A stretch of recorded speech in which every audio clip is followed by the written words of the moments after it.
Hello, glad to see you on the channel. Subscribe, leave a like, and don't forget to write a comment. Enjoy watching. The front door creaked open before I even had a chance to knock, and there she was, my mother, Patricia, dressed in a cranberry-colored sweater set and a smile that was just a little too tight around the edges. She hadn't seen me in person in over 3 years, but there wasn't a hug or a tear, just a startled gasp and a quick step back like I was the cold wind itself.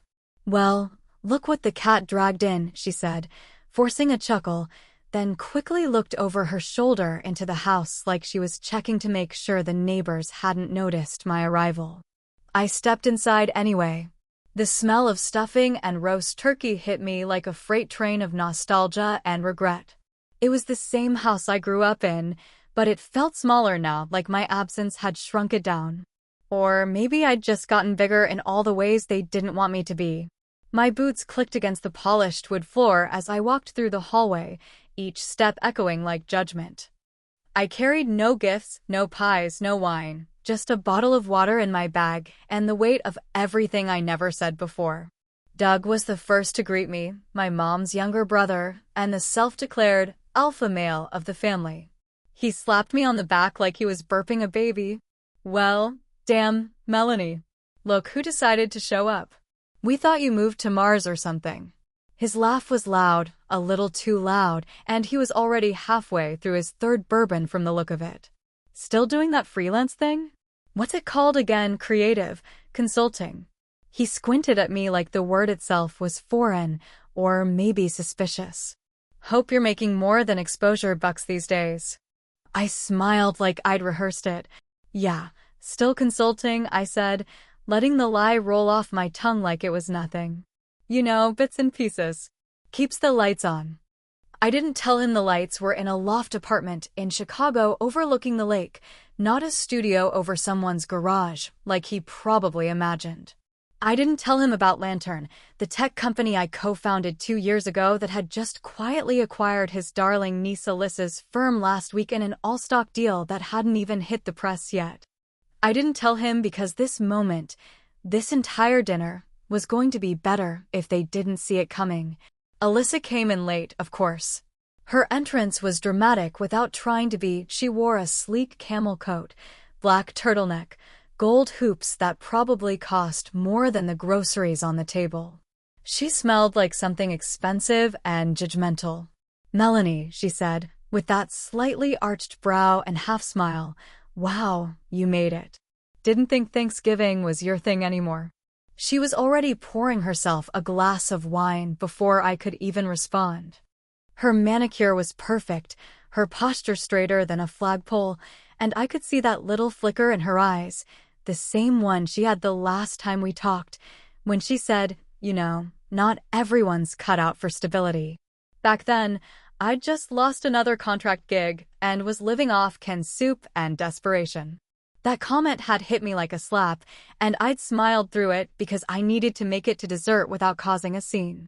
This time, I smiled because I knew exactly how this dinner was going to end, and she had no idea what was coming. Dinner was served buffet style, which meant everyone was free to avoid sitting too close. I picked the far end of the table, next to Great Aunt Carol, who was half-deaf and entirely uninterested in career conversations. Across the table, Alyssa held court like usual, talking about some new diversity initiative at Hearthwell and how her team was leading change from the inside. Doug nodded like he understood a damn thing she was saying, and my mom chimed in with, "She's always been such a go-getter. Just like her father." I kept my fork busy. The stuffing was dry, the turkey passable, but nothing on that plate was as bland as the conversation. At some point, someone brought up marriage, they always do, and someone else asked if I was still single. "Dating anyone serious?" Patricia asked, as casually as if she was asking if I'd brought cranberry sauce. "Or are you still just figuring yourself out?" I nodded, eyes down. "Still figuring. But I'm closer than you think." Then came the toast.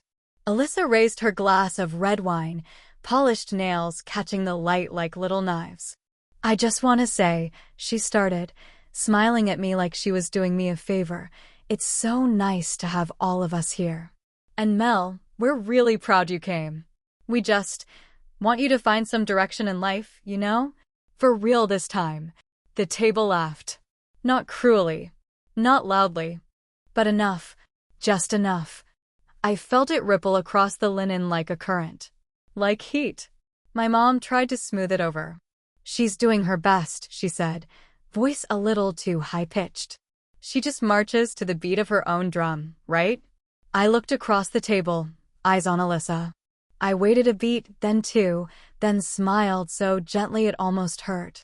Funny, I said slowly, laying my fork down next to the plate. My company just acquired the one you work for. And just like that, the fork froze in Alyssa's hand, her smile cracked, and the table went so quiet you could hear Great Aunt Carol ask if someone had dropped their phone. I didn't look away. I didn't blink.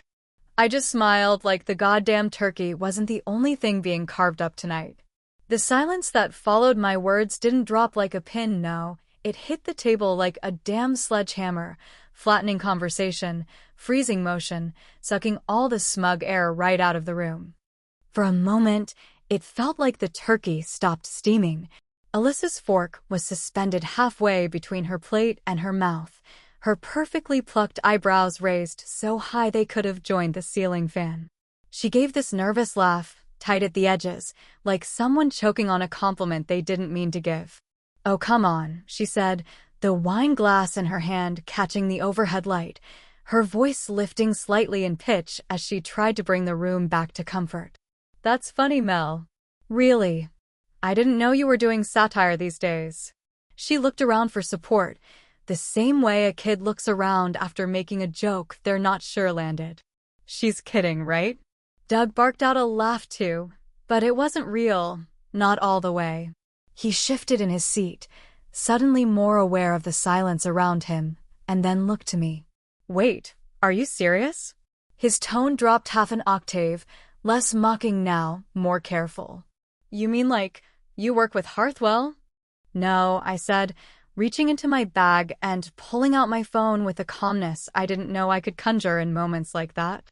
"I mean my company acquired Harthwell. As in, we own it now." I tapped on the screen a few times, opened the secure newswire draft, and turned the phone around so Alyssa could see the headline. It hadn't even hit the public wires yet, that would be next Monday, but I'd kept the internal version bookmarked, just for this occasion. Lantern Technologies acquires Harthwell Incorporated in all-stock deal valued at $250 million. I watched the light drain from her face like someone had pulled a plug from the bottom of her soul. Her mouth opened just slightly, no words, just breath. Then she squinted at the screen like she wanted to pretend it was a fake, but she knew. Somewhere inside that high-gloss, patent leather head of hers, she knew this wasn't a prank. This wasn't one of my creative experiments. This was real. I could practically hear the HR handbook thudding onto her mental desk. Across the table, Aunt Cheryl, ever the peacemaker, piped in quickly with a laugh that sounded like it belonged in a church trying to avoid a scandal. "Well, isn't that just something?" she said too loudly. "What a small world. What an exciting time for everyone." She turned toward my mom, who hadn't moved much except to clutch her wine glass a little tighter. "Patricia, did you know about this? Your daughter's doing such big things." My mother blinked slowly, like she was just now realizing the words had been real. "No," she said, voice low. "She didn't mention it." "I didn't think it would matter here," I said softly, because that was the truth. I hadn't planned to say anything at all. I'd come out of guilt and obligation and some old ache that made me think maybe this year would be different. But when Alyssa opened her mouth with that smug little toast, something in me snapped like the wishbone had already been broken behind the scenes. Doug leaned back in his chair, scratching his chin like he was recalibrating his entire opinion of me. "So, what do you do exactly? You're like the head? The boss?" I nodded, pushing the phone back into my bag like the whole thing bored me. "CEO. I co-founded Lantern 2 years ago. We started with health data infrastructure, got some early traction when we built a HIPAA-compliant analytics tool for small practices during the tail end of the pandemic. Then we expanded. Hearthwell wanted our platform. We offered it. Then we offered to buy them out when their CTO came sniffing around our engineers. It made sense. Now it's done. Alyssa, to her credit, hadn't moved. She was frozen in some corporate stasis, the look of a woman watching her LinkedIn endorsements evaporate in real time. Lantern, she repeated, as if tasting it might change the flavor. I've seen the name. I didn't know you were behind that. You wouldn't have, I said, tilting my head. I don't talk about things until they're real. And by the way, funny thing, it took exactly 9 months. Or wait, is it 8? No, 10. Whatever, less than a year to go from unemployed to CEO. That little slip, casual and careless, hung in the air for just a moment. I saw Doug's brow furrow slightly, Alyssa's mouth twitch, as though she'd found a crack in my story. But I didn't correct it. I let it sit. Let it rot there like undercooked stuffing. Let someone comment. Let someone argue with that math later. I didn't care. Aunt Cheryl passed the mashed potatoes toward me with a tremble in her hand, trying desperately to pivot back into safer waters. Well, Mel, that's really something. Just think, all those years of bouncing around, you finally landed somewhere solid. That must feel nice. I took the bowl, spooned out a heap of potatoes, and smiled. It feels like breathing after holding it for too long. Patricia cleared her throat, like she wanted to say something but wasn't sure if it would come out proud or bitter. I couldn't blame her. She'd spent years defending my choices through gritted teeth, always the one to answer the phone when relatives asked what the hell I was doing with my life. Then Alyssa looked up again, her voice sharp this time, cutting through the tension. Wait, I'm in HR. I looked at her gently, folding my napkin on my lap. Yeah, I said, calm as a still pond. You're gonna want to check your email Monday. The thing no one at that table knew, not my mother, not my cousin, not even Uncle Doug with his bourbon-warm bravado, was how many nights I'd spent shivering in that one-bedroom apartment on the west side of Chicago, wrapped in a blanket that smelled like old ambition and stale coffee. The radiator hadn't worked right that entire winter, and I was too broke to call a repairman, too proud to ask for help, too far gone down the freelance rabbit hole to even consider breaking my lease. So I sat there most nights wearing 2 layers of socks and typing job proposals with numb fingers, wondering if I'd made a mistake that couldn't be undone. My desk was an overturned milk crate. My laptop sat on 3 used textbooks I never returned after college. I took client calls with a fake Zoom background to hide the cracked plaster wall behind me, and I smiled when I said, yeah, business is steady, knowing damn well that the only steady thing in my life was the faucet that wouldn't stop dripping in the kitchen. That's when I met Colin, or rather, that's when I saved his ass in a Slack group where some desperate founder was begging for help sorting a back-end security mess his CTO had walked away from. No one wanted to touch it. I offered to take a look, not because I believed I could fix it, but because I needed the money and I hadn't heard a human voice in 36 hours. I pulled 2 all-nighters, fixed the breach, and by the end of the week, we were talking every day. He was brilliant in a way I wasn't: numbers, architecture, strategy.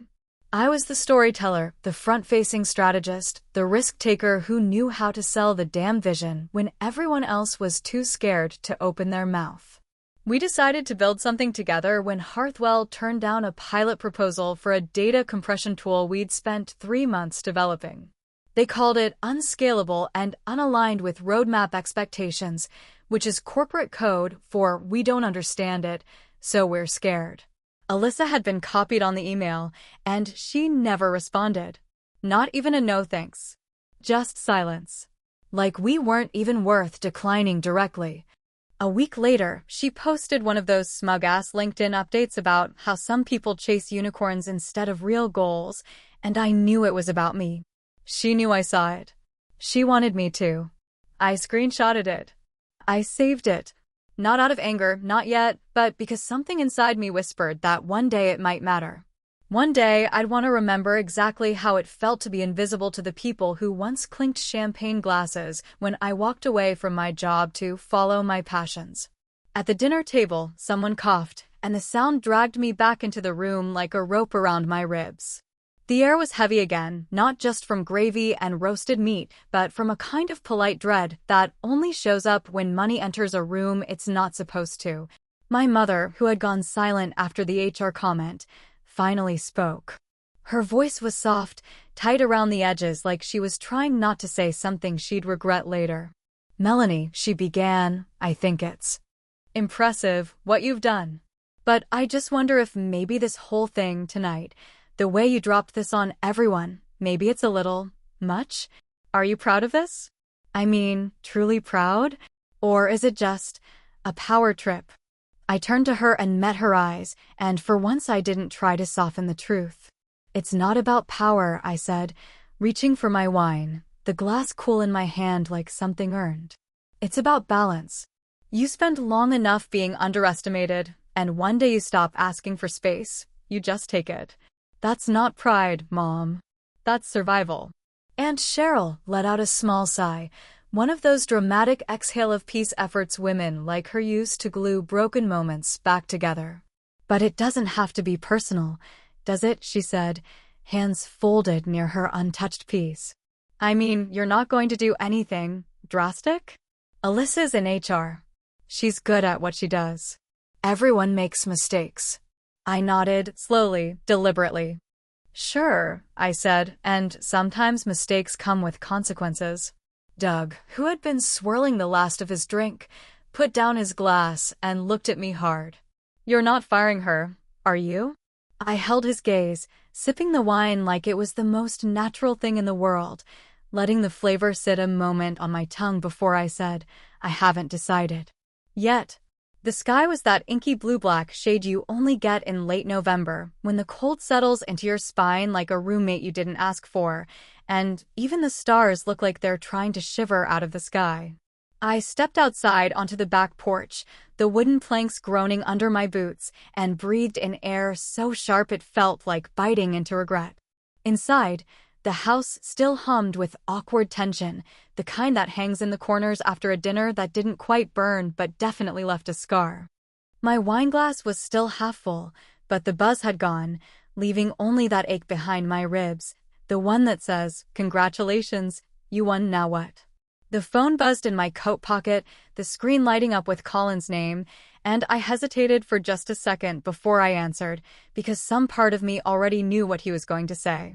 "You good?" he asked, his voice calm, like it always was, like he was talking to me from the other side of a wall he wasn't sure he should climb. "I just got off with legal. Harthwell's transition team is losing their minds. Apparently, no one told the former CFO about the stock cap terms, and he's threatening to quit before the handover's finalized." I leaned against the porch railing, eyes on the dying maple tree near the fence, its last few leaves clinging on like it mattered. "Let him quit," I said, my voice lower than I expected. "He's not staying past the end of the quarter anyway." Colin exhaled. "You know I'm with you, Mel. Always have been. But this move? It's a lot. The whole thing's bleeding now. They're not going down easy. We rattled more than cages. We flipped the goddamn zoo." I didn't answer right away. I could still see Alyssa's face in my head, the moment her mouth went tight around the edges, the first crack in her polished exterior, the fear creeping in under her perfect skin like frost through the cracks of a window. I'd spent years imagining what that moment might look like. I thought I'd feel something bigger, some blazing sense of justice, or a triumphant drumroll behind my heartbeat. Instead, there was just this quiet hollowness, like I'd thrown a stone into a well and never heard the splash. "I didn't do this for revenge," I said finally, though the words tasted a little like a lie. "I did it because they thought I couldn't, and I needed to prove them wrong. But now that I have," I trailed off, watching my breath curl into the air. "Now I just feel like I broke something I can't fix." Colin was silent for a moment, the kind of silence that isn't empty, just too full to speak. Then he said, "You didn't break anything, Mel. You just stopped waiting for permission." He was right. But that didn't make it easier. I ended the call and stood there for another minute, letting the cold bite at my cheeks, trying to find something in the quiet that made sense. But there was nothing. Just wind and trees and the muffled sound of dishes being cleared inside a house that had never really been mine, no matter how many photos I appeared in on the mantle. When I finally walked back in, the room had shifted.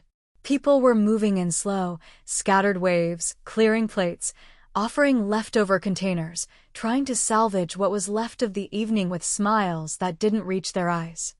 Doug was by the fridge, pulling out another beer, and when he saw me, he stepped forward like a man preparing for a conversation he didn't want to have. "Hey," he said, tone lower now, less bluster, more concern. "Look, I get it. You've done well for yourself. Really. I mean that. But Alyssa's your cousin. This doesn't have to go nuclear." I looked at him, really looked at him, and saw not a villain, not a defender, just a man who still believed families should be safe zones, even when they're full of landmines. "She nuked me years ago," I said quietly, the weight of the words heavy in my mouth. "I'm just showing her the crater." Doug blinked, clearly unsure how to respond, so I didn't wait for him to figure it out. I walked back toward the dining room, where Alyssa stood near the fireplace, arms crossed tightly across her chest, like she was holding herself together with invisible thread. Her eyes locked on me before I could speak, and she came at me fast, voice low but shaking. "You think this is some kind of moral win?" she hissed. "You're acting like you climbed Mount Everest, but you just bought a company with money from God knows where, and now you're flexing at a family dinner like it makes you better than the rest of us." I didn't raise my voice. I didn't flinch. "You know what's funny?" I said, stepping closer until there was barely a breath between us. "You thought I was lost. You looked at my life and saw a mess. But I wasn't lost. I was just on a path you didn't understand." She stared at me, that perfect face of hers cracking just slightly around the eyes, and for a second I thought she might cry, or scream, or throw her wine glass, but instead she whispered, "You think this makes you better than me?" And I answered her with the calm that only comes when you know exactly who you are, even if it's not who they wanted you to be. "No," I said, the words dropping like stones into water. "It just makes me free." The morning light crept through the sheer hotel curtains in that quiet, almost apologetic way that late November sun tends to do, as if it knows it's too weak to warm anything but still insists on trying. I was already awake, sitting cross-legged on the foot of the bed with a coffee that had gone cold beside me and my laptop humming softly on the desk like it could feel the weight of what was coming. I'd barely slept. Not because of guilt. I'd learned how to live without that years ago, but because sometimes power hums inside you like a second pulse, and turning it off isn't as simple as closing your eyes. The room smelled like dry heat and leftover perfume, and the TV was still playing some local morning show I hadn't bothered muting. I scrolled through my inbox, pretending to care about calendar invites and internal memos, but really I was stalling. My finger hovered just above the touchpad, one click away from Alyssa's personnel file, the top one in the folder marked Legacy Review, pending. I didn't need to open it. I knew what was inside. I'd memorized her profile weeks ago, back when we were first running assessments on who stayed, who went, and who got moved to a side office with no windows until they left on their own. There was a text from Aunt Cheryl, sent at 6:23 in the morning, short and abrupt and carrying more weight than she probably realized. She cried all night. She thinks she's fired. That was it. No hi, no good morning, no emoji-laced attempt at softening it. Just a digital knife, clean and efficient. I stared at the screen for a full minute before setting the phone down and leaning back in the chair. The silence in the room stretched, long and heavy, and the only thing I could hear was the faint buzz of the mini fridge and the sound of my own breath, slower now, more deliberate. It would have been easy. One click. Terminate. Send. Done.